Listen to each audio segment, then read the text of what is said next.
D Xebec.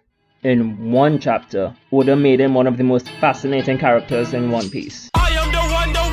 Let's go over his life story super quick, because this is the biggest glow up for a rock since Mary Curie studied radium. His public fame starts at Beehive. He and a few friends cook up a get-rich-quick scheme. So far, so pirate. Let's get this money. Then he acquires Whitebeard, Kaido, and Big Mom for his crew. But they're all trying to kill each other. This isn't enough though. You know what I should do? Try to take over the world.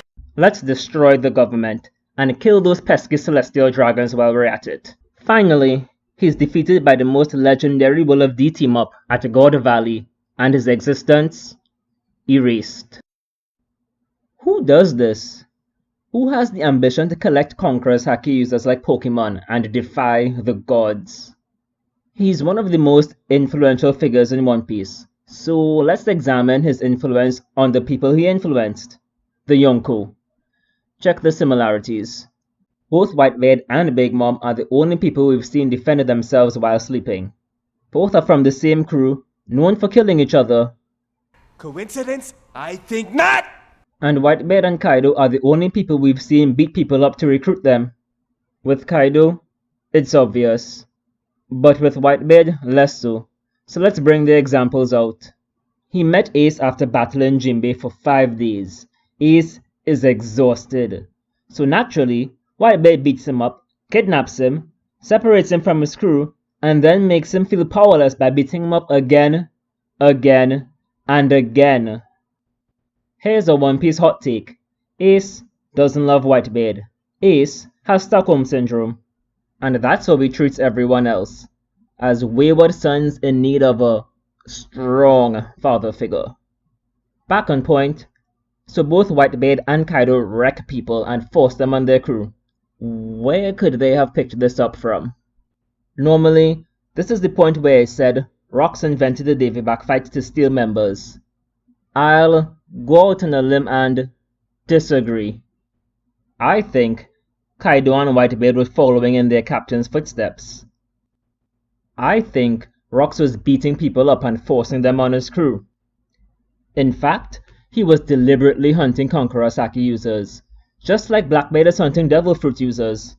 All of this to make the world's most powerful crew. Conqueror's haki users butt heads a lot. Here it was magnified as either Rocks ignored or deliberately inflamed any tension in his crew to ensure he had only the strongest. And the experience was so bad the Yonko are still traumatized by it to this day. Kaido is famous for being brutal, and that's relative to Big Mom, who assassinates people's family members and mails their heads to them. And even this Kaido thought his time on the Rocks crew was a bit much. Maybe that's why Big Mom has a crew composed of only family, to not relive the Rocks experience. But Kaido, younger and more impressionable than Big Mom, decided to base his crew on Rocks, but with a bit more structure. You can't just kill whoever, whenever you want. There needs to be some organization to this murder. Also, he breaks people before they join, rather than just having them running around free-spirited, because even he can't handle that drama. So what about the Davy Backfight? My guess, it came about as a reaction to Rocks just tearing his way across the globe, kidnapping whoever he wanted. Pirates were like, whoa, we're violent, but this is a bit much. We need some rules, and we need some regulations. Now. Thus, the Davy Backfight was born. Rocks' next influence? Investigating secrets. Kaido and Blackbeard both know things they shouldn't. Kaido knows Joy Boy, Wano's importance, and I'm guessing he has knowledge of Zunisha. Did Rocks confide in him because he saw his potential? Was he Rocks' Shanks? And then Blackbeard, his metaphorical son. That Blackbeard even knows Rocks' name is incredible.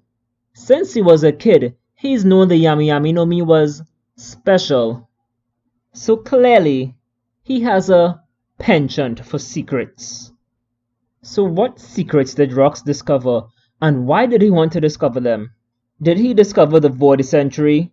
Joy Boy, the true nature of celestial dragons, the true nature of devil fruits. Is there a log of Rox's secrets floating around somewhere? Did he have the voice of all things to help him? Did he have... That's enough secrets for now. Rox's biggest influence? He changed piracy itself. Before Rox, pirates were doing their thing, looting and pillaging, usual stuff. Big Mom was taking over kingdoms, Whitebeard was dreaming, but by and large they were local threats. But Rox was different. Rox was the first person to recognize the real potential of piracy. To go from to the question, how powerful can a pirate be, was answered by Rox, the first global threat, the first pirate of his generation to make the government tremble in fear. Only after he dies and releases his crew do pirates become emperors of the sea, unbeholden to government control, and dream of ruling the world. When Shiki and Kaido talk about these New Day pirates playing little pirate games, they're not just a couple of old people yapping off about how everything was better back in their day, and these youngins don't know nothing about nothing, and they need to get off their lawn and rah rah rah rah rah. They were actually there to witness the birth of the first great pirate crew and the first great pirate. He is, so far, the only member of the Will of Thee to premeditate and follow through with attacking the celestial dragons. Even the monkey dragon hasn't pulled that off yet. He is the evil dragon after all. That's what makes Rox so iconic. He's basically what happens if Nico Robin and Dragon became one person but abandoned all morality. He personifies the heights of ambition.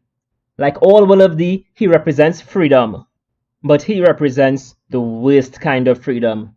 The freedom to tyrannize every person you meet. The freedom of the id. The freedom of selfishness. It's why he's Roger's ultimate enemy. Roger, who only wanted the freedom to move freely, the freedom of adventure. They were destined to fight, and it was a blessed day when Roger won. Bonus section, One Piece Community. Let's once again come together to praise the genius of Oda and his world building. Because while it seems incredible that one man can have 3 of the 4 future Yonko on his crew, it's actually quite common throughout history for the top talent to gather under one mega figure. Ichiro Oda himself, he worked alongside Hiroyuki Take, Shaman King's author, and Shinya Suzuki, who wrote the baseball manga Mr. Full Swing. They all assisted Nobuhiro Watsuki of Kenshin fame. Outside the manga world, the creators of Steven Universe, Over the Garden Wall, Clarence, all worked for Adventure Time. Dexter's Laboratory helped launch the careers of Craig McCracken, Seth MacFarlane, and Butch Hartman. But I think the best example here would be Community, with its creator Dan Harmon. Dan Harmon was an accomplished writer who took a bunch of talented people under his show, some of whom went on to have careers arguably greater than he has. So Dan Harmon is basically Rox. The Russo brothers, you know, these guys, they've directed Community episodes, and they've spent time being the strongest men in Hollywood, so clearly they're Whitebeard. Donald Glover, with his singing, rapping, beat-making, songwriting, screenwriting, acting, stand-up comedy, YouTube work, and directing, he runs a whole artistic kingdom composed of his children, so he is practically Big Mom. John Oliver has his late-night show tackling hot-button issues around the globe. He often takes on powerful figures in public battles.